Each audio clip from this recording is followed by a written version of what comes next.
ভগর ভগর করতে যাবি খাবার দেবো একটা চোখ মুখ বাস্ট করে দেবো কিন্তু একদম। আমি প্রশ্ন করলাম যে একজন লোক বলছে যে আলহামদুলিল্লাহ শুনলে নামাজ পড় না শুরু না বললে নামাজ হবে না, ফালতে পারতেছি। আমি বলছি আমার উত্তরটা কোন জায়গায় কি বলছে জানি যাই, বুকাতটা কি লেগে পড়ে জানি যাই, কম নেগার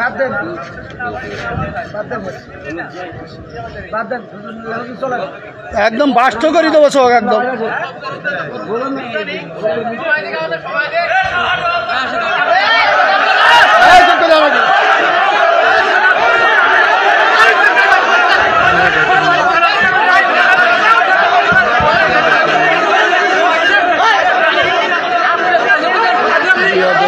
من يهده الله فلا مضل له ومن يضلله فلا هادي له ونشهد أن لا إله إلا الله ونشهد أن سيدنا محمدا عبده ورسوله الذي أرسله بالحق بشيرا ونذيرا وداعيا إلى الله بإذنه وسراجا منيرا فقد قال الله تعالى في كلامه المجيد والفرقانه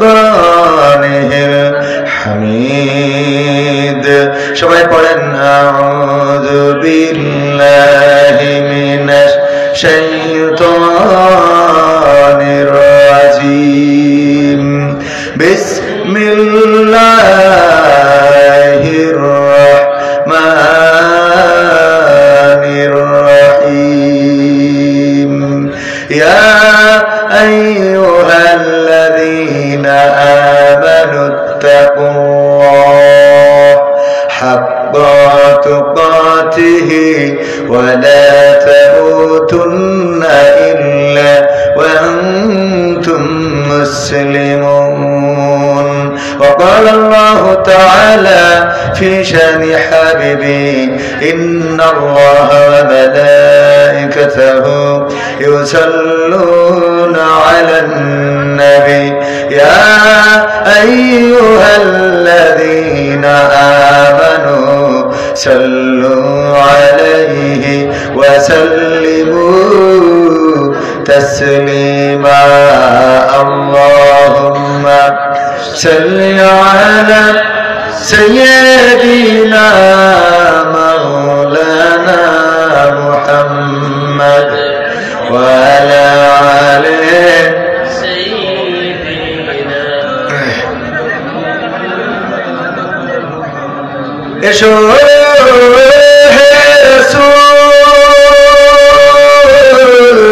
আবার ফিরে আমাদের মাঝে নতুন করে খুতবা দিতে কাবার মিনার পরে আল্লাহুম্মা সাল্লি আলা সাইয়্যিদিনা মাওলানা মুহাম্মদ ওয়া আলা আলি সাইয়্যিদিনা নবীর নামে দুরূদ শরীফ পড়িবে যে জন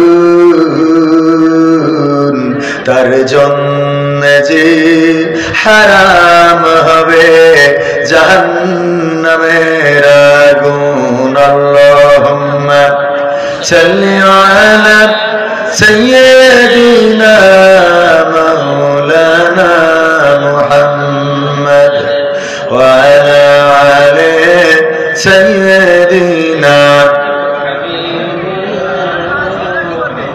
লা ইলাহা ইল্লাল্লাহ লা ইলাহা ইল্লাল্লাহ লা ইলাহা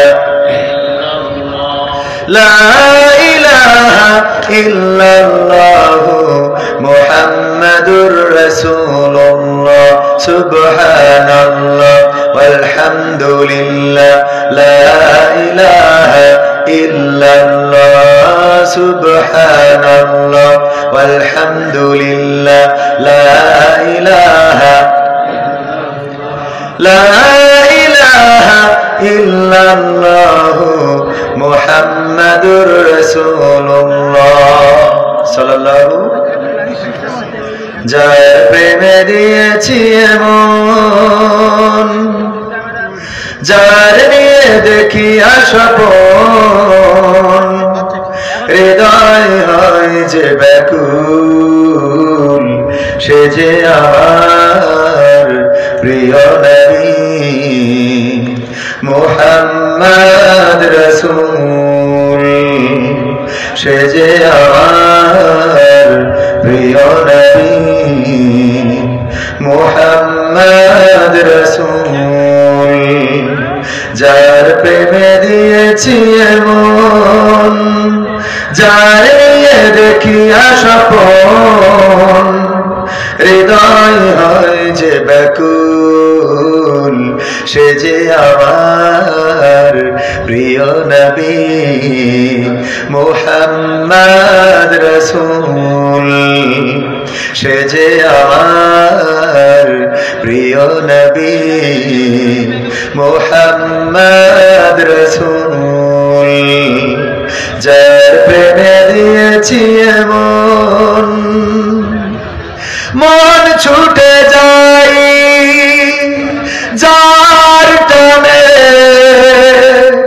মরু মদিনার উদ্যানে, মন ছুটে যাই যার টানে, মরু মদিনার উদ্যানে,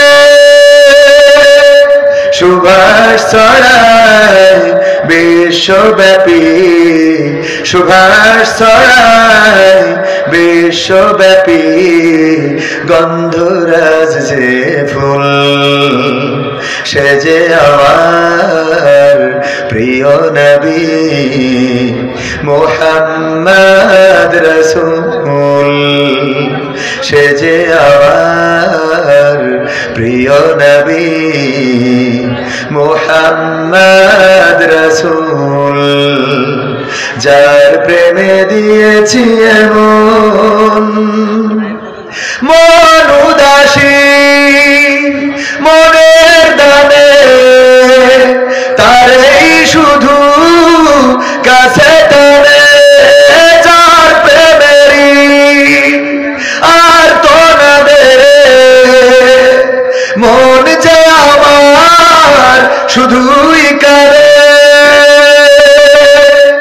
মন উদাসী মনের দানে, তারেই শুধু কাছে টানে, যার প্রেমেরই আর তো না দে, মন যে আমার শুধুই কারে, যার বিরহে পাগল পারাই, যার বিরহে পাগল পারাই, রোই আমি মশগুল, সে যে আমার প্রিয় নবী মুহাম্মদ রাসূল, সে যে আমার প্রিয় নবী মুহাম্মদ রাসূল, যার প্রেমে দিয়েছি এমন, যার নিয়ে দেখি স্বপন, হৃদয় হয় যে ব্যাকুল, সে যে আমার প্রিয় নবী মুহাম্মদ রাসূল, সে যে আমার প্রিয় নবী মুহাম্মদ রাসূল সাল্লাল্লাহু। বিশ্বনবীর নাম শোনার পরে দুরূদ পড়ার দরকার আছে না নাই? হাদিস সবারই জানা, রমজানে এই হাদিসটা বেশি আলোচনা করা হয়। বিশ্বনবী মেহরাবের উপরে প্রথম সিঁড়িতে পা রাখলেন, বললেন আমিন। দ্বিতীয় সিঁড়িতে পা রাখলেন, বললেন আমিন। তৃতীয় সিঁড়িতে পা রাখলেন এবং বললেন আমিন। সাহাবীরা বললেন, ওগো বিশ্বনবী, এমন তো কোনোদিন হয় না যে মসজিদের মেহরাবে আপনি পা রাখেন আর আমিন আমিন আমিন বলেন, কিন্তু আজকে কেন বললেন? বিশ্বনবী সাল্লাল্লাহু আলাইহি সাল্লাম বললেন, আমি যা দেখি তোমরা তা দেখো না, আমি যা জানি তোমরা তা জানো না। কিছুক্ষণ আগে জিবরিল আলাইহিস সালাম এসেছিলেন এবং বললেন, ওগো বিশ্বনবী, সে যেন ধ্বংস হয়ে যায় যে মুহাম্মাদের নাম শুনলো কিন্তু দুরুদ পড়লো না, সে যেন ধ্বংস হয়ে যায়। আমি বললাম আমিন। বিশ্বনবী যদি দোয়া করেন সেই দোয়া কবুল হয় না? হয় না? সেই দোয়া কবুল হওয়ার জন্য আর কোন সুপারিশের দরকার হয়? আল্লাহ নবী সাল্লাল্লাহু আলাইহি সাল্লাম হলেন মুস্তাজাবুদ দাওয়া। তিনি যে দোয়া করেন সেই দোয়াই কবুল হয়ে যায়, তার অসংখ্য প্রমাণ আছে।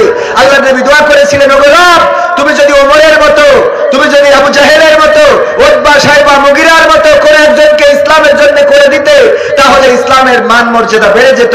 আল্লাহ রাসূল দোয়া করেছেন যে রাতে, পরের দিন ওমর রাদিয়াল্লাহু তাআলা আনহু কালেমার পতাকা তলে চলে এসেছিলেন। বলেন সুবহানাল্লাহ। আবু হুরায়রা এসে বললেন, ওগো বিশ্বনবী, আমার মা মেরেছে। আল্লাহ নবী বললেন, মা মেরেছে, আমার তো কিচ্ছু করার নাই, মায়ের বিরুদ্ধে বিচার করার ইখতিয়ার আল্লাহ রাব্বুল আলামিন আমাকে দেয় নাই।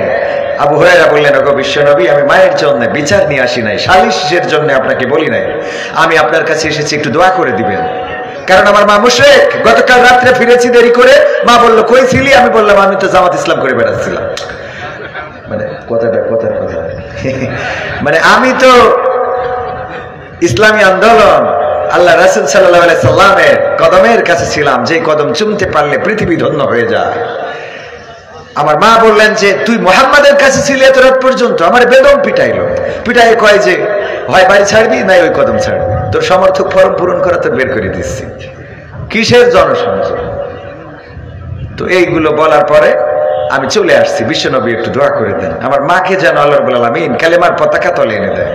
আল্লাহ নবী দোয়া করলেন, আবু হুরায়রা দৌড় দিল। সবাই জানেন, সাহাবীরা থামালো, কেন দৌড়াও? আবু হুরায়রা কয় বাড়ি যাইতে দাও আগে, আমি দেখবো আল্লাহ রাসূলের দোয়া বাড়িতে পৌঁছায় নাকি আমি আগে দৌড়াই বাড়ি পৌঁছাই। বাড়ি যেয়ে ডাক দিলেন বিশ্বনবীর সাহাবী আবু হুরায়রা রাদিয়াল্লাহু তাআলা আনহু, বললেন মা, মা ভিতর থেকে বললেন, বাবা তুমি এসেছো, দাঁড়াও দরজা খুলছি। আবু হুরায়রা বর্ণনা করেছেন, আমার মায়ের এই কণ্ঠের আওয়াজের মধ্যেই আমি হেদায়েতের গন্ধ খুঁজে পেয়েছিলাম। আল্লাহ রাসূল সাল্লাল্লাহু আলাইহি সাল্লাম দোয়া করেছেন যে আমার নাম, আল্লাহ নবীর নাম যে শুনবে দুরূদ পড়বে না, সে যেন ধ্বংস হয়ে যায়। তৃতীয়তম ব্যক্তিকে, এই দ্বিতীয় দোয়াটা কি ছিল? আমিন কি ছিল? আল্লাহ রাসূল সাল্লাল্লাহু আলাইহি সাল্লামের কাছে ফেরেশতা জিবরাইল বললেন, সেও ধ্বংস হোক যেই ব্যক্তি তার পিতামাতাকে পৃথিবীতে পেয়েছে কিন্তু পিতামাতাকে খেদমত করে জান্নাত অর্জন করে নিতে পারে নাই, সেও যেন ধ্বংস হয়ে যায়। আল্লাহ নবী সাল্লাল্লাহু আলাইহি সাল্লাম বললেন আমিন। পিতামাতা আমাদের অনেকের আছে না নাই? মায়ের সাথে খারাপ ব্যবহার করার আল্লাহর বান্দা আছে না নাই? আপনাদের এখানে আছে একজন? ও তুমি জিন্দা থাকতে এক মুঠো ভাত, ও তুমি জিন্দা থাকতে এক মুঠো ভাত দাও নাই মা বাবার মুখে, মরলে খাওয়াও পাড়ার লোক ডেকে। ও মন আমার মরলে খাওয়াও পাড়ার লোক ডেকে। আছে না নাই? ও তুমি জিন্দা থাকতে এক মুঠো ভাত, জিন্দা থাকতে এক মুঠো ভাত দাও নাই মা বাবার মুখে, মরলে খাওয়াও পাড়ার লোক ডেকে। ও মোহন আমার মরলে খাওয়াও পাড়ার লোক ডেকে, মরলে খাওয়াও পাড়ার লোক ডেকে। রে মোহন আমার মরলে খাওয়াও পাড়ার লোক ডেকে। মাসে মাসে অনেক টাকা তুমি ব্যাংকে রাখো জমা, বাড়ি বাড়ি ভিক্ষা করে তোমার বাবা মা, ভাইয়ের তোমার বাবা মা।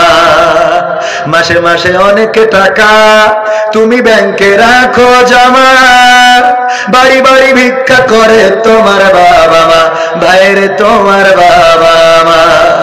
তোমার বউয়ের হাতে সোনার বালা, বউয়ের হাতে সোনার বালা, দিন যাই তার কত সুখে, মরলে খাওয়াও পাড়ার লোক ডেকে। ও মোহন আমার মরলে খাওয়াও পাড়ার লোক ডেকে, মরলে খাওয়াও পাড়ার লোক ডেকে। রে মোহন আমার মরলে খাওয়াও পাড়ার লোক ডেকে। শ্রাদ্ধ করো, উপোস করো, তোমার সাদা কাপড় গায়ে কেউ 5 দিন কেউ 40 দিন, তারপর ভুলে যায় ভাইয়ের, তারপর ভুলে যায়। শ্রাদ্ধ করো উপোস করো তোমার সাদা কাপড় গায়, কেউ 5 দিন কেউ 40 দিন, তারপর ভুলে যায় ভাইয়ের, তারপর ভুলে যায়। এমন বাবা মাকে সেবা না করলে, এমন বাবা মাকে সেবা না করলে, বাবা মাকে সেবা না করলে দিন কাটবে না তোর সুখে। মরলে খাও পাড়ার লোক ডেকে রে মোহন আমার, মরলে খাওয়াও পাড়ার লোক ডেকে, মরলে খাওয়াও পাড়ার লোক ডেকে। ও সাতক্ষীরাবাসী মরলে খাওয়াও পাড়ার লোক ডেকে। ও তুমি জিন্দা থাকতে এক মুঠো ভাত, জিন্দা থাকতে এক মুঠো ভাত দাও নাই মা বাবার মুখে, মরলে খাওয়াও পাড়ার লোক ডেকে রে মোহন আমার, মরলে খাওয়াও পাড়ার লোক ডেকে। এমন মানুষ আছে না নাই? মা বাবা বেঁচে থাকতে একদিন লুঙ্গি কিনে দিতে পারে নাই, মা বাবা বেঁচে থাকতে বাবার জন্য লুঙ্গি, মায়ের জন্য শাড়ি দিতে পারে নাই। আবার মারা যাওয়ার পরে গোয়ালের বড় গরুটা জবাই করে করে গ্রামের লোকজন খাওয়ায়, আর মনে করে মা বাবার বেহেশতে 3 তলার পরে বসায় রাখলো। আছে না নাই? আপনাদের দিকে আছে? আমার ভাই জনের একটু চলে যেতে হবে, তো আমি তো শুরু করিনি, আগে একটু মানে করে নিলাম। শুরু করবো ইনশাআল্লাহ। আলিপুর চেকপোস্ট যুব কমিটির উদ্যোগে এখনকার যুবকেরা অনেক পরিবর্তন যুবকদের মধ্যে হয়েছে। বাবারে একটু ধৈর্য ধরেন, আজকে না দেখা যায় শোনেন, এই জায়গায় যত ক্যামেরা রয়েছে কালকে এগুলো আবার চ্যানেলে যাবে, ওখানে প্লে করে দেখতে পারবে ইনশাল্লাহ। যাদের একটু কষ্ট হচ্ছে, আমরা আগামী দিন আপনাদের ওইখানে যাব, মাইক্রোফোন একটু ক্লিন রাখবেন, মাইক্রোফোন ক্লিন রাখবেন। আজকে এই যে আমি তো দেখতে পাচ্ছি, এই যে দেখা যায় তো, হ্যাঁ এই যে এখন তো দেখা যাচ্ছে। ওরে বাবা রে, ঠান্ডা সবাই আসে, ও তো এই হালের জন্য কাঁদছে না। এখন দেখা যাচ্ছে না? হ্যাঁ, আলিপুর চেকপোস্ট যুব কমিটির উদ্যোগে আয়োজিত তাফসিরুল কোরআন মাহফিলের শ্রদ্ধাভাজন সভাপতি আমার পাশেই বসা জনাব মোহাম্মদ মুফাজ্জল হোসেন সাহেব দামাত বারকাতুহু, আল্লাহ রাব্বুল আলামিন ওনাকে হায়াতে তাইয়্যিবা নসিব করুন, বলেন আমিন। এছাড়া আজকে প্রধান অতিথি হিসাবে উপস্থিত হয়েছেন জনাব আলহাজ আব্দুর রউফ সাহেব, চেয়ারম্যান 7 নম্বর আলিপুর ইউনিয়ন পরিষদ। ওনার ব্যস্ততা আছে, এখন আসার কথা না। এছাড়া আরো অন্যান্য গণ্যমান্য ব্যক্তিবর্গ তো থাকার কথা। আলোচনা করেছেন আমার প্রিয় ভাই, যার দাওয়াতেই মূলত আমি এখানে আসছি। আর কি ভাই জানো?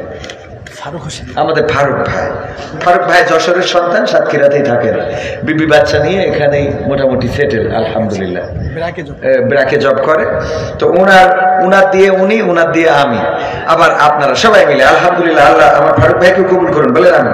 আলোচনা করছিলেন মাওলানা সাইফুল্লাহ বিন কুরবান ভাই, যিনি MA triple Al Quran and Islamic studies Islamic বিশ্ববিদ্যালয় কুষ্টিয়া, এছাড়া আলফ্রিকা ইসলামিক বিশ্ববিদ্যালয় নাকি না IABI ঢাকা এবং রাষ্ট্রবিজ্ঞান MM কলেজ যশোর।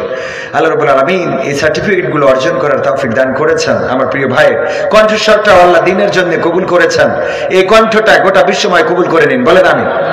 দারুণ আলোচনা করেন, ওনার আলোচনার ধারের কাছেও আমি না।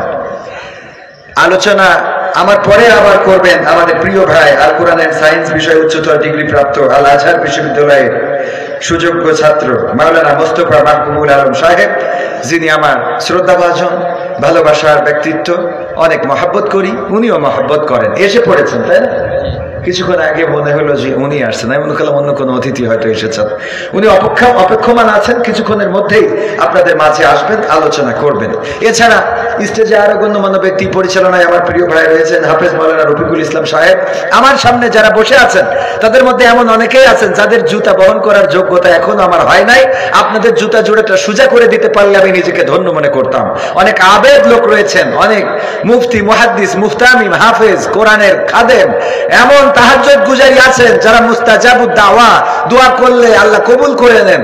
আমি পাবনায় গেলাম, একজন বলতেছে হুজুর আপনারা একটু যত্ন করে খাওয়াবো। কইলাম কেন? কয় 18 বছর ধরে বিয়ে করেছি, বাচ্চা হয় না। গত বছর আপনি দোয়া করে দিয়ে গেছিলেন, এই বছর আমি খোকার আব্বা। কইলাম বাবা রে, ওই ফকিরির আমি ভিক্ষা দিই না তেমন একটা, না দিলেও গালাগাল দেয়। ফকির কি করে? গালি দেয়। আমি কই তোর মনে যা চাই গালি দে, বদদোয়া কর, মনে যা চাই তাই কর, কারণ তোর দোয়া যদি কবুল হইতো তো তোর ভিক্ষা করে খাওয়া লাগতো না। ঠিক না ভাই? ঠিক। ফকির যে বদদোয়া করে, কয় আমার মতো তোর যেন হয়, যদি কিছুই করা হয় আমার মতো তোর জন্য, তোর ঘাড়ের জন্য লাঠি ওঠে। তো আমি কই কর, করতে থাক, কারণ তোর দোয়া যদি আল্লাহ শুনতো তা তুই ভিক্ষা করে খাবি কেন? তুই তো এতদিন আকিজি ছেলে হয়ে যাতিস। ঠিক না ভাই? ঠিক। নিজের জন্যই তো ভালো দোয়া ছাড়া কেউ খারাপ দোয়া করে? আল্লাহ আমার সম্পদ দাও, সন্তান দাও, বউ দাও, 4-5, এরা দোয়া করে না সবাই? তো ওর দোয়া যদি কবুল হয় তা ওর তো ভিক্ষা করে খাওয়ার কথা না। তাই বললাম বাবা আমি ওই ফকিরগের মতো, আমার দোয়া আসলে অত কবুল হয় না, ওরকম হয়নি। তবে এটা ঠিক যে আমি যাদেরকে নিয়ে দোয়া করি, যারা সামনে থাকে তারা এমন অনেকেই মুস্তাজাবুদ দাওয়া, যারা দুটি হাত তুলে এবার যাইতে পারেন, যারা মুস্তাজাবুদ দাওয়া, যারা দুটি হাত তুললে আল্লাহ সেই হাতটা ফিরান না, এমন মানুষ এখানে আছে না নাই? কথা কয় না, আছে না নাই? সুতরাং আপনাদের নিয়ে সাথে নিয়ে দোয়া করতে পারলে আল্লাহ সেই দোয়া কবুল করে হয়তো আমাদের মনের আকাঙ্ক্ষা, আমাদের চাহিদা, আমাদের স্বপ্ন পূরণ করে দিতে পারে না, পারে না? এই জন্য আমি বলি আমি না, সামনে যারা বসে আছে তারাই প্রকৃত অর্থে আবেদ, তারাই আলেম, তারাই মুহাদ্দিস, তারাই মুফতি, তারাই আল্লাহওয়ালা, তারাই মুস্তাজাবুদ দাওয়া। আর আমি কি? আমি হইলো ভাড়া খাটাই না, আমারে টাকা দিয়েছে, পেট ভরে খাওয়াইছে, তাই আসছি। মাশাআল্লাহ, আলহামদুলিল্লাহ, ভালো আছে। আমি আপনার নাম বললাম কিছুক্ষণ আগে, বললাম যে হয়তো চেয়ারম্যান সাহেবের ব্যস্ততা আছে। আলহাজ আব্দুর রউফ সাহেব, চেয়ারম্যান 7 নম্বর অলিপুর ইউনিয়ন পরিষদ। আপনারা খুশি কিনা? উনি আসার আগেই নাম বলেছিলাম, ঠিক কিনা? তো ব্যস্ততার মধ্যে উনি এসেছেন, আমরা কৃতজ্ঞতা জ্ঞাপন করছি উনার প্রতি যে উনি এসেছেন, আমাদের সময় দিয়েছেন। আল্লাহ রাব্বুল আলামিন আমাদের চেয়ারম্যান সাহেবকে হায়াতে তাইয়্যিবা দান করুন, বলেন আমিন। তো যেটা বলছিলাম যে আমি এসেছি অর্থের বিনিময়ে, খাওয়ার বিনিময়ে, আমাকে যত্ন করে নিয়ে আসা হয়েছে, অসংখ্যবার ফোন দিয়েছে, একেবারে কম করে ফোন দিলেও 20 বারের বেশি ফোন দিয়েছে খালি 10 মিনিটের মধ্যে, এই যে দেরি হচ্ছে বলে। তো এতবার ফোন দিয়ে দিয়ে যত্ন করে আনা হলো, অথচ আপনাদের এখানে কেউ একবারের জন্য ফোন দিয়েছে ভাই আসেন? কেউ 5টা টাকা দিবে এখানে বসে থাকার কারণে? কেউ আপনাকে খাবার দিবে না। সুতরাং এখানে যারা আছেন সবাই আমার থেকে উত্তম এবং আমি আপনাদের থেকে অধম, এটাই সত্য। মানেন আর না মানেন, বলেন ঠিক না বেঠিক? আপনি ঠিক বললেও ঠিক, না বললেও ঠিক, কারণ এটাই সত্য, এটাই বাস্তবতা। এখানে যারা আছেন সবাই আল্লাহর জন্য এসেছেন। হতে পারে যে 2-1 থেকে থাকতে পারেন, কবির মিন্স আমাদের নাটক দেখি ওনার কণ্ঠটা ভালো, যাই একটু শুনে আসি, এটা হতে পারে। ম্যাক্সিমামই আল্লাহর জন্য, আল্লাহর সন্তুষ্টির জন্য এসেছেন, কোরআন শোনার জন্য এসেছেন। তো এই জন্য এখানে যারাই আছেন আমার থেকে উত্তম, পর্দার অন্তরালে মা বোনেরা, সবাইকে অন্তরস্থল থেকে আবারও সালাম জানাচ্ছি, আসসালামু আলাইকুম ওয়া রাহমাতুল্লাহ। আল্লাহর শুকরিয়া আদায় করছি যে মহান রব আমাদেরকে মুসলমান হিসাবে জন্মগ্রহণ করিয়েছেন, এমন একটা দেশে জন্মগ্রহণ করিয়েছেন যেই দেশে আর যাই হোক একে অপরের প্রতি এখনো ভ্রাতৃত্ব আছে। আমাদের সাবেক সাধারণ সম্পাদক বলেছিল যে যদি ক্ষমতা চেঞ্জ হয় প্রথম দিনেই 10 লাখ লোক মরবে। ঠিক না বে ঠিক? বলেছিল কিনা? কিন্তু 10 লাখ না, 10,000ও কি মরেছে? 1,000ও কি মরেছে? যে কয়টা ছাত্র আন্দোলনে শহীদ হয়েছে সেই কয়জনও মরে। এই ভ্রাতৃত্ব, এই বন্ধুত্ব, এটা আল্লাহ রাব্বুল আলামিন আমাদের দেশে দিয়েছেন। এই ভ্রাতৃত্ব নিয়ে আমরা বসবাস করতে চাই, বলেন ঠিক না বেঠিক? আমরা এই ভ্রাতৃত্ব নিয়ে এই সমাজে থাকতে চাই, এই দেশকে সামনে এগিয়ে নিতে চাই। এই দেশে এমন একটা সুদিন আনতে চাই যেদিন মানুষ মানুষের অধিকার ফিরে পাবে, যেদিন ধর্ষিতা বোন মুখ ঢেকে কাটবে না, যেদিন ফকিরেরা ভিক্ষার জন্য রাস্তায় থালা নিয়ে বসে থাকবে না, যেদিন নির্বিচারে মানুষ হত্যা হবে না, যেদিন আমার ওই ছাত্র পারভেজ শুধুমাত্র একটু হাসি দেওয়ার কারণে আরেকজন চাকু মেরে হত্যা করবে না, যেদিন মা সন্তানের সাথে সদাচরণ করবে, সন্তান পিতামাতার অধিকার বুঝে দেবে, এমন একটি সমাজ গড়ার স্বপ্ন দেখছি এবং আগামীতে সেটা হবে, এটা আমরা প্রত্যাশা করি, বলেন ঠিক কিনা? কারণ আমরা দেখতে পাচ্ছি, আমরা দেখেছি ইংরেজদের শাসন, তারা আমাদের দেশ শাসন করেছে প্রায় 200 বছর। শান্তি দিতে কি পেরেছে? আমাদের উপরে জুলুম করেছে, আমাদের দিয়ে নীল চাষ করিয়েছে, জুম চাষ করিয়েছে, আমাদের উপরে নির্যাতনের স্ট্রিপ রোলার চালিয়েছে, হিন্দু জমিদারদের দিয়ে মুসলমানদেরকে নেড়ে বলে বিভিন্ন ভাবে নির্যাতন নিষ্পেষণ করেছে। এরপরে আমরা পেয়েছি পাকিস্তান। পাকিস্তানরাও 23টা বছর আমাদের শোষণ করেছে, নির্যাতন করেছে, জুলুম করেছে, অবিচার করেছে, অনাচার করেছে। বিনিময়ে 1971 আমরা লড়াই করে আনলাম একটা স্বাধীন সার্বভৌম বাংলাদেশ। তারপর থেকে আজকে 53 বছর পার হয়ে গেল। কেউ সোনার বাংলা গড়তে চেয়েছে, কেউ সবুজ বাংলা গড়তে চেয়েছে, কেউ সোনালী বাংলা গড়তে চেয়েছে, কেউ নতুন বাংলা গড়তে চেয়েছে, কেউ পলিথিন মুক্ত বাংলা গড়তে চেয়েছে, কেউ ডিজিটাল বাংলা গড়তে চেয়েছে, আর কেউ বলেছিল আগামীর দেশ হবে স্মার্ট বাংলাদেশ। বলতে যে স্টেজ ভেঙে ফেলেছে। ঠিক না ভাই? ঠিক ভেঙেছে না ভাঙে নাই? আমরা সোনার বাংলায় শান্তি পাই নাই, সবুজ বাংলায় শান্তি পাই নাই, নতুন বাংলায় শান্তি পাই নাই, আমরা ডিজিটাল বাংলায় শান্তি পাই নাই, স্মার্ট বাংলায় শান্তি পাই নাই। এখন আমরা দেখতে চাই আগামীর বাংলা হবে কোরআনের বাংলা, আগামীর বাংলা হবে ইসলামের বাংলা। আমরা দেখতে চাই আল্লাহর কোরআনের বাংলায় শান্তি আসে নাকি আসে না। আমার কথার সাথে একমত কারা কারা দেখতে চায়?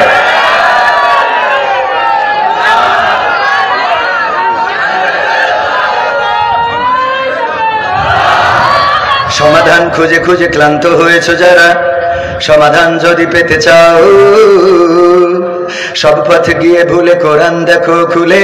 সমাধান যদি নিতে চাও সমস্যা যত সব দূর করে দিবে রব, সমস্যা যত সব দূর করে দিবে রব, যদি তুমি যাও সে যাও। সমাধান সমাধান খুঁজে খুঁজে ক্লান্ত হয়েছে যারা, সমাধান যদি পেতে চাও সব পথ গিয়ে ভুলে কোরআন দেখো খুলে।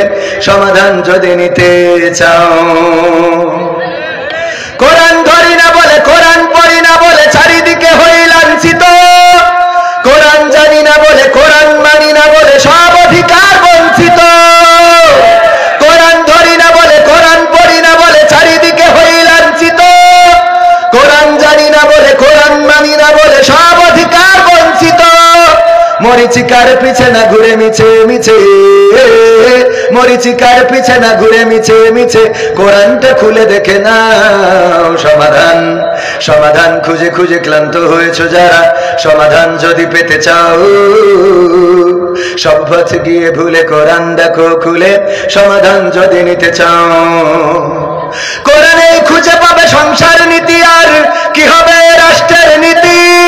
কোরআনের আইন চললে দেশে দূর হবে সব দুর্নীতি। কোরআনে খুঁজে পাবে সংসার নীতি, আর কি হবে রাষ্ট্রের নীতি। কোরআনের আইন চললে দেশে দূর হবে সব দুর্নীতি। মানবের রচিত মতে শান্তি খুঁজো না পথে, মানবের রচিত মতে শান্তি খুঁজো না পথে, কোরআনটা খুলে দেখে না। সমাধান সমাধান খুঁজে খুঁজে ক্লান্ত হয়েছে যারা, সমাধান যদি পেতে চাও সব পথ গিয়ে ভুলে কোরআন দেখো খুলে। সমাধান যদি পেতে চাও। কোরআনে সব সমস্যার সমাধান আছে না নাই? মাঝখানে ধর্ষণ বেড়ে গেল, ধর্ষণ, গণধর্ষণ, এমনকি আমাদের শিশু আছিয়াকে 7 বছর বয়স এতটাই নির্যাতন করা হলো, নির্যাতনের স্ট্রিম রোলার চালানো হলো যে মেয়েটাকে CHM হাসপাতালে নিয়েও সুস্থ করতে পারে নাই। সামরিক সেনাবাহিনীর সামরিক সম্মিলিত সামরিক হাসপাতালে নিয়ে তাকে সুস্থ করতে পারে নাই।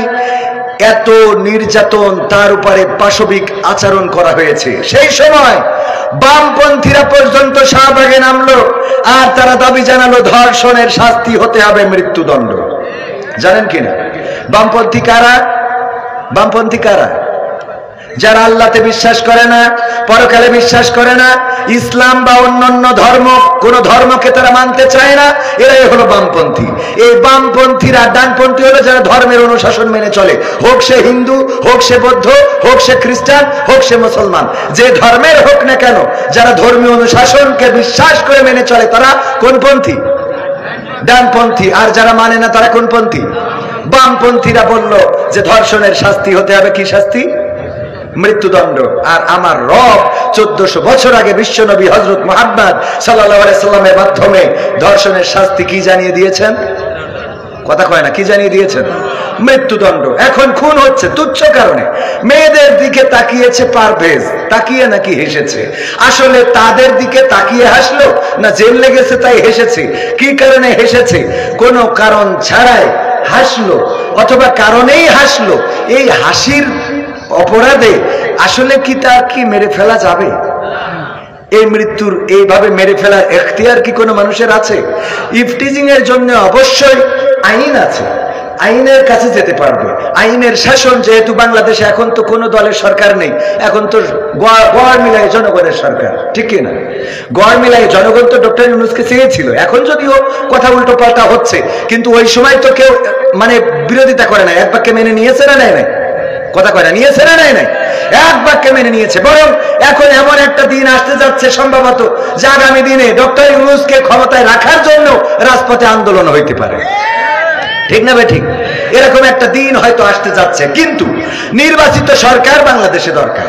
নির্বাচিত সরকার থাকলে জবাবদিহিতা থাকে, জনগণের কাছে দায়বদ্ধতা থাকে। এটা যেমন ঠিক, তেমন নির্বাচিত সরকার যেন এমন না হয় যে তাদের কর্মীদেরকে অন্যায়ের লাইসেন্স দিবে, তাদের কর্মীদেরকে ধর্ষণের লাইসেন্স দিবে, তাদের কর্মীদেরকে চাঁদাবাজের লাইসেন্স দিবে।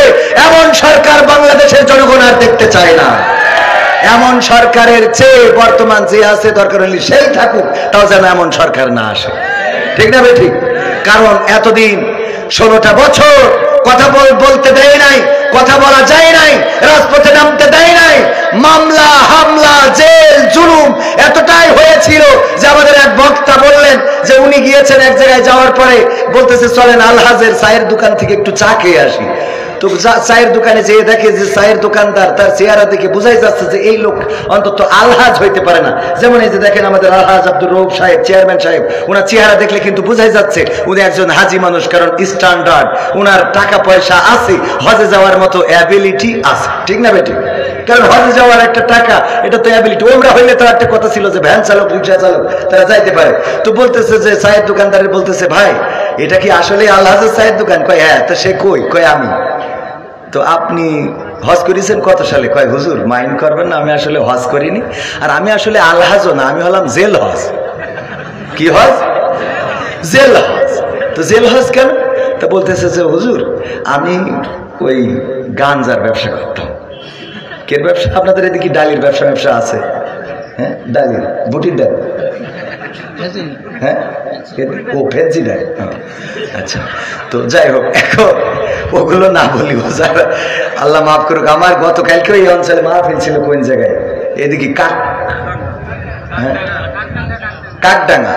তো বলতেছে যে হুজুর আসেন কাশির সিরাপ খাওয়াই দেবেন। আমি বললাম শয়তান, বুঝি না কাশির সিরাপ। আমার অত কাশি এখনো হয়নি, কত বড় খাটাস। আমার বলতেছে যে কাশির সিরাপ খাওয়াবো, মজা করে বলেছে।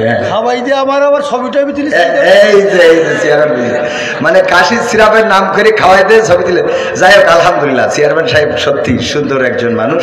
উনি কথা বলবেন আমার পরে, আমিও প্রধান বক্তা চলে এসেছি, 12টার মধ্যে 11টার মধ্যে ছেড়ে দেবো ইনশাআল্লাহ। তো এখন আপনাদের এদিকে যে ব্যবসা করে করুক, উনি বলতেছে আমি আসলে গাঞ্জার ব্যবসা করতাম, তো এই জন্য পুলিশ আমার ধরে নিয়ে গেছিল। তো ধরে নিয়ে যাওয়ার পরে কি অবস্থা? ধরে নিয়ে যাওয়ার পরে আমি জেলখানায় যাইয়ে দেখি একমাত্র আমি এর মধ্যে আল্লাহওয়ালা, আর বাকি সব অপরাধী। একমাত্র পরহেজগারও, আর বাকি সব দাড়িওয়ালা, টুপিওয়ালা, জুব্বাওয়ালা, নামাজি, রোজাদার, পরহেজগার, ইমানদার, এইগুলো তাহাজ্জুদ গুজারি। তো আমি এইগুলো দেখার পরে চিন্তা করলাম, আল্লাহ তুমি যখন আমার এই জায়গায় কবুল করেছ, আমি বের হইয়া অন্তত তার গাঞ্জার ব্যবসা করবো না। যেহেতু জেলখানায় এই জাতীয় লোকের সাথে, এই বলেন জেলখানায় আগে ভালো মানুষ ছিল না খারাপ মানুষ? কথা কয় না, ভালো না খারাপ।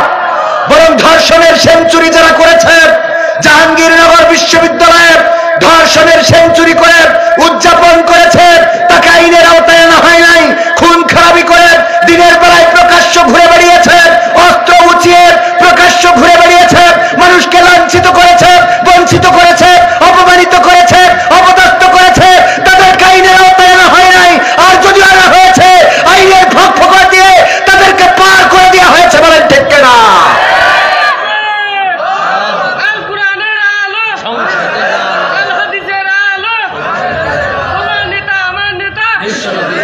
সম্মানিত ভাইয়েরা, তো উনি বললেন আমি জেল হজ কারণ আমি দেখলাম যে এখানে সবাই মোটামুটি আল্লাহওয়ালা, শুধু আমিই খারাপ। তো আমি চিন্তা করলাম আল্লাহওয়ালাদের সাথে যেহেতু কবুল করেছে, সুতরাং এখান থেকে বের হব, আর খারাপ কাজ করব না। তাই আমি চায়ের দোকান দিয়েছি, গাঞ্জার ব্যবসা আর করি না। এখন আমার কাছ থেকে যারা গাঞ্জার কাস্টমার, যারা গাঞ্জা কিনতো, ওরা আমার দোকানে এসে উপহাস করে ডাকে, তুই তো হাজি সাহেব হয়ে গেছিস। তো আলহাজ, সেই বলতে বলতে এখন আলহাজের চায়ের দোকান হয়ে গেছে। আমি আসলে আলহাজ না, আমি হলাম জেল হজ। কি হজ? আমার ভাইয়েরা, এমন একটা অবস্থা হয়েছিল, সেই অবস্থা থেকে যদি পরিত্রাণ পেতে হয়, এই জমিনে আল্লাহর অনুশাসনের দরকার আছে না নাই? বিএনপি বলেন, জামাত বলেন, আওয়ামী লীগ বলেন, জাসদ বলেন, বাসদ বলেন, হেফাজত বলেন, যারা এই ক্ষমতায় আসবে, তারা যদি আল্লাহর অনুশাসন কায়েম করে দিতে চায়, আর আল্লাহর অনুশাসন যদি কায়েম করে দেয়, তাইলে এই দেশে শান্তির অভাব আর হবে। অনেক জায়গায় গেলে হুজুর আমাদেরকে বলে, আমার বিএনপির ভাইয়ারা মাঝে মাঝে ডেকে বলে, হুজুর 16টা বছর 17 বছর একসাথে আন্দোলন করলাম, একই সাথে মিছিলে, মিটিং এ, রাজপথে, এখন যখন মাহফিল হয় হাত উঁচু করান, সবাইকে বলেন ইসলামের পক্ষে কারা কারা হাত উঁচু করেন। হুজুর মনে করেন আমরা বুঝি না, ইসলাম বলেন আর মনে মনে থাকে জামাত ইসলাম। সহ্য না করে পারা যায়। কয় ইসলাম বলেন আর মনে মনে থাকে জামাত ইসলাম। ওদেরকে ইসলামের জন্য হাত তুললেন, ওরা তো সব ভোট দেবে জামাত ইসলামের, তাহলে আমরা বিএনপিরা কোনে যাব? আমি বলি ভাই বোঝেন নাই, বোঝেন নাই। আমি স্পষ্ট করে বলে দিই, যদি এই বাংলার জমিনে আওয়ামী লীগ ইসলাম কায়েম করে দিতে চায়, তাইলে সেই আওয়ামী লীগ করতে আমাদের কোনো আপত্তি আছে নাকি? যদি কোনো বিএনপি বা আমাদের বিএনপির ভাইরা, বিএনপির নেতা কর্মীরা যদি বলে বাংলার জমিনে, আল্লাহর জমিনে আল্লাহর দিন কায়েম করে দেব, আজকে তারেক জিয়া বলেছে আমরা যদি ক্ষমতায় যাই বেকারদের ভাতার ব্যবস্থা করে দেব, বেকার যারা তারা মাসে মাসে ভাতা পাবে, তাইলে ওরা কি আর কাজ করবে? করুক আর না করুক, ভাতা দেয় দিক, তাই খেয়ে অন্তত গাঞ্জা কিনলুক কিনুক, অন্তত তার টাকা পাক। কথা কয় না, অসুবিধা নাই। এটা স্বপ্ন দেখানো ভালো, বেকারদের চাকরি দেওয়া দরকার, কাজ দেওয়া দরকার। এটার জন্য যদি তারেক জিয়া চিন্তা করে, ওয়েলকাম। যদি ভাতা দিতে চায় বেকারদের, তাও ওয়েলকাম, পাক না কিছু, ভালো কিছু হোক। আমরা যেটা বলতে চাই, যদি বাংলার জমিনে বিএনপি আল্লাহর অনুশাসন কায়েম করে, তাইলে বিএনপির পক্ষে থাকার দরকার আছে না নাই?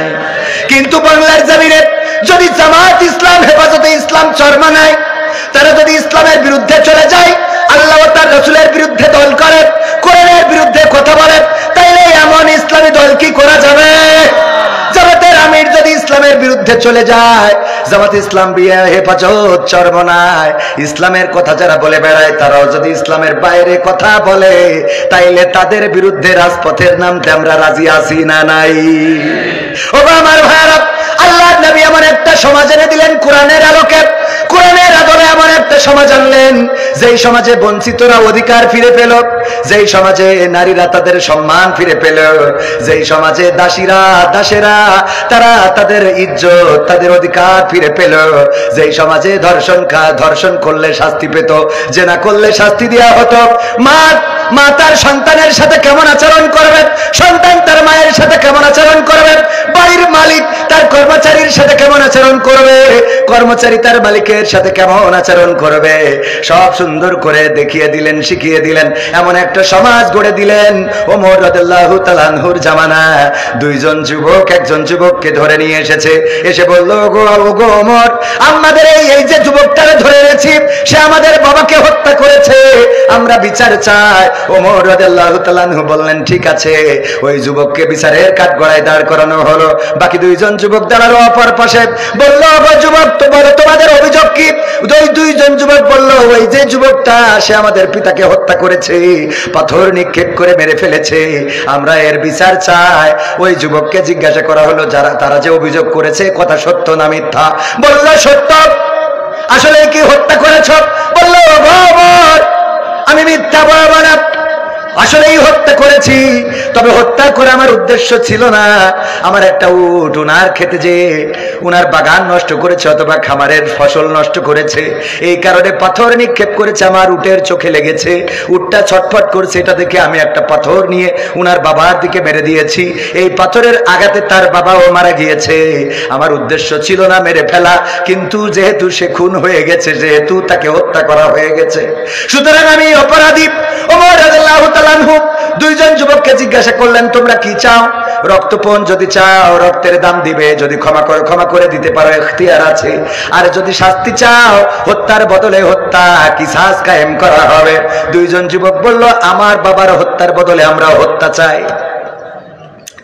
ওমর রাদিয়াল্লাহু তাআলা আনহু বললেন, ওগো যুবক, যেহেতু নিজে অপরাধ স্বীকার করেছ, সুতরাং তোমাকে কতল করা ছাড়া আর কোনো আইন আমাদের হাতে নাই, আর কোনো ব্যবস্থাও নাই।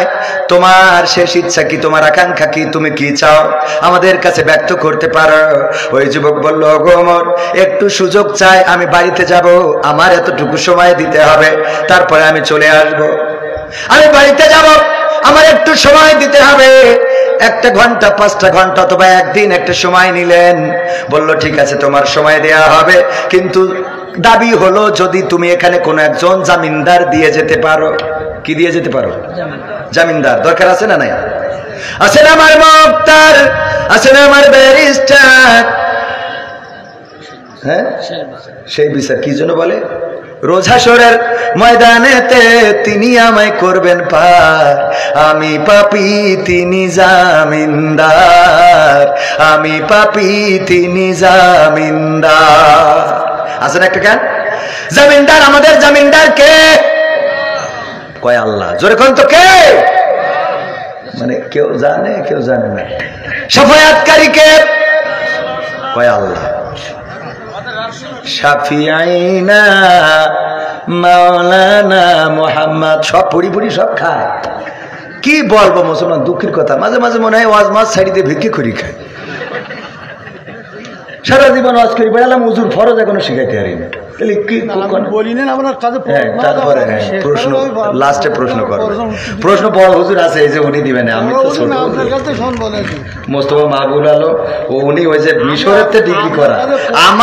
আমার দুর্বলতা তো বলেই দিছি, আমার প্রশ্ন করি দাঁত ভাঙা প্রশ্ন করেন না, উত্তর না দিতে পারলে তখন মান সম্মান যেমন যদ্দূর আছে ওই পর্যন্ত থাক। তো ভাইয়ের আমার, যাই হোক, চেয়ারম্যানের প্রশ্ন থাকতেই পারে, আমরা চেষ্টা করবো ইনশাল্লাহ, ওনার মনের মধ্যে প্রশ্ন তো উদয় হবে, এটাই স্বাভাবিক।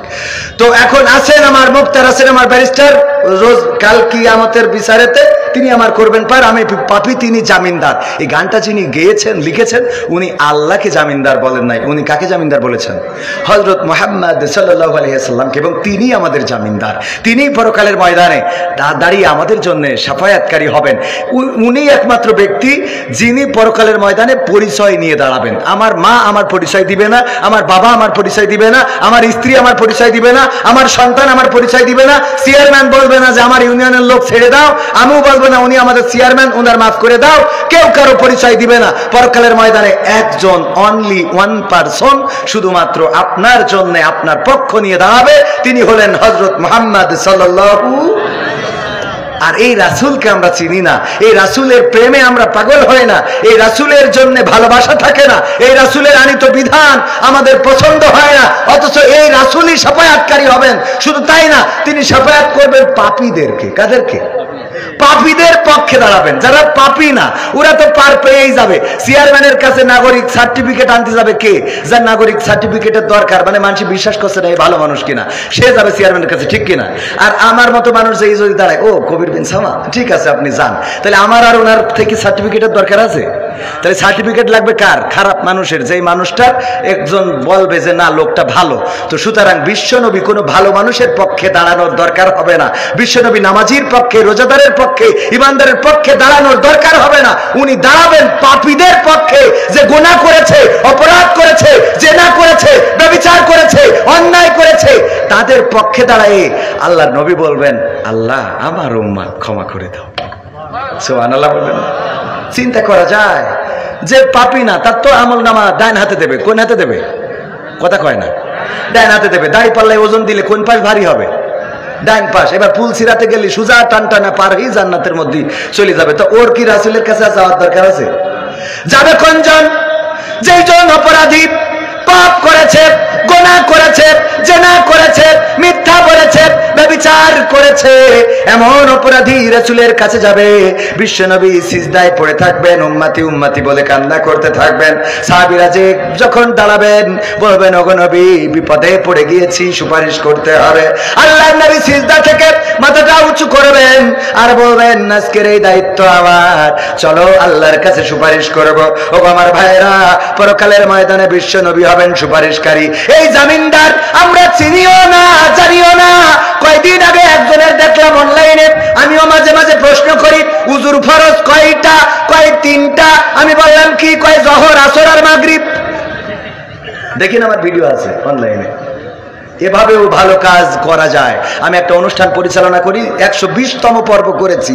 প্রশ্ন করি, এমন এমন উত্তর দেয়। কালেমা তাইয়্যিবাটা পড়েন, কয় লা ইলাহা ইল্লা আনতা সুবহানাকা ইন্নী কুনতু মিনাজ জালিমিন। কলেমায়ে তাইয়্যিবা ওর মনে হয় বিপদে ফেলাই দিছি, ইউনূস নবীর দোয়া পড়ে বসে থাকে। দেখেছেন কিনা? চোখে পড়ে কিনা আপনাদের? একজন জিজ্ঞেস করলো যে আমাদের নবীর নাম কি? বলছে নবী।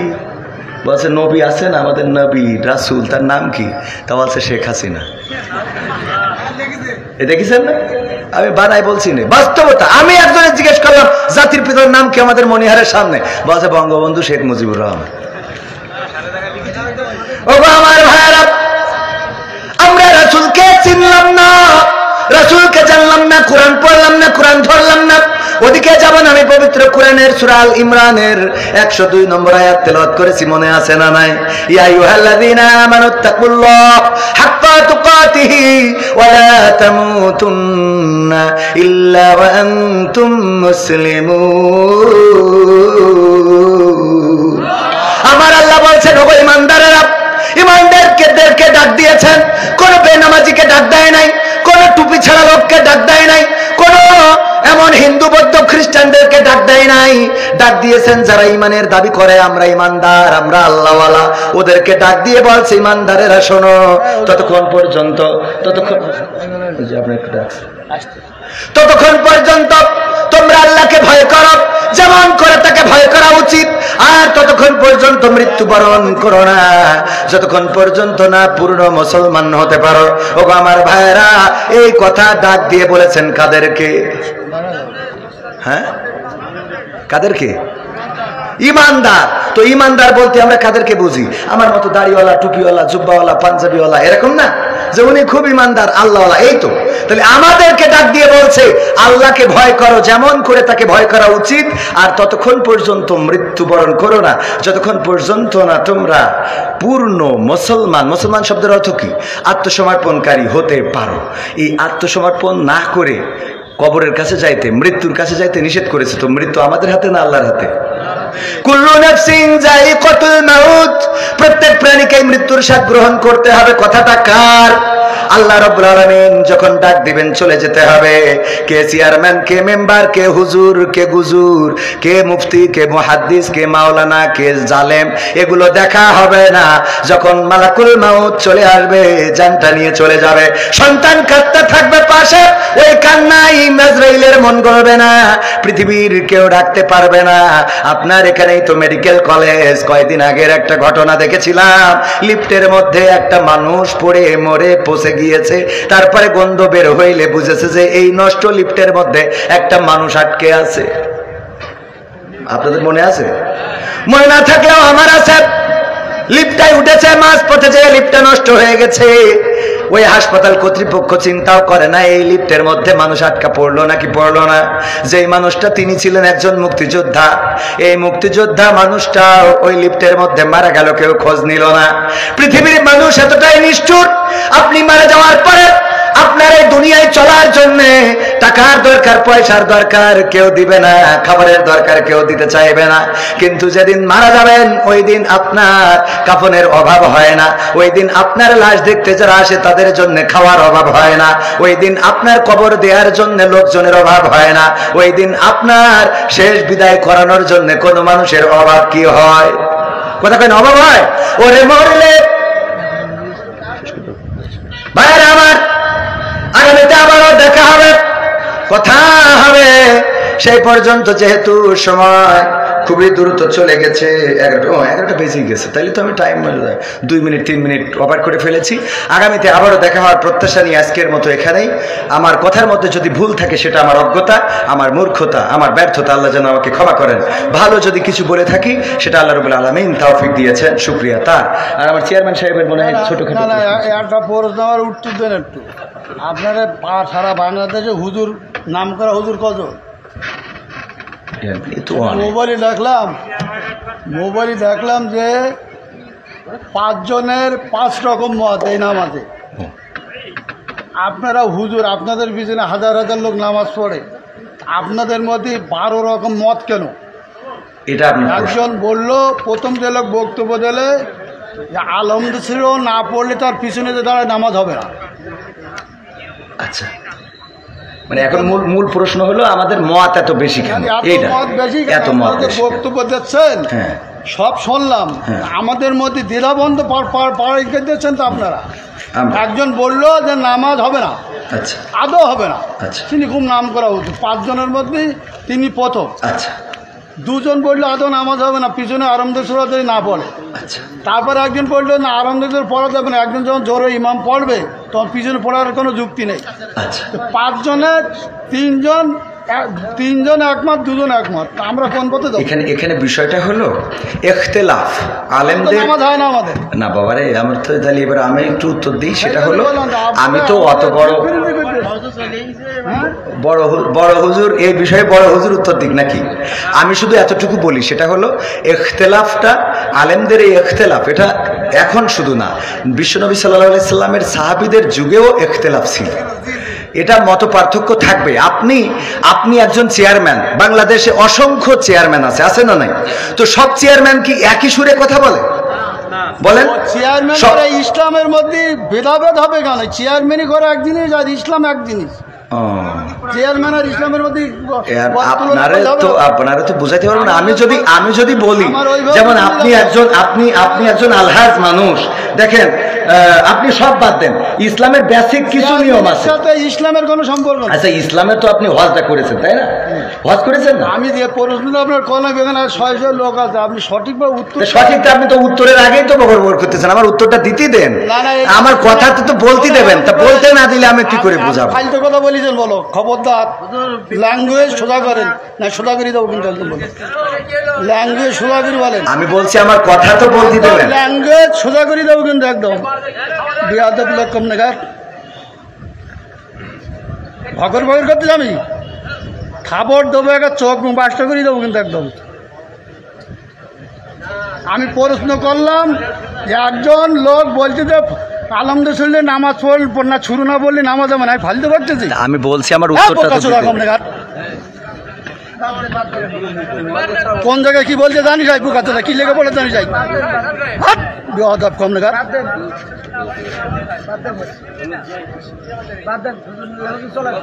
একদম বাস্ত করে দেবো চোখ একদম।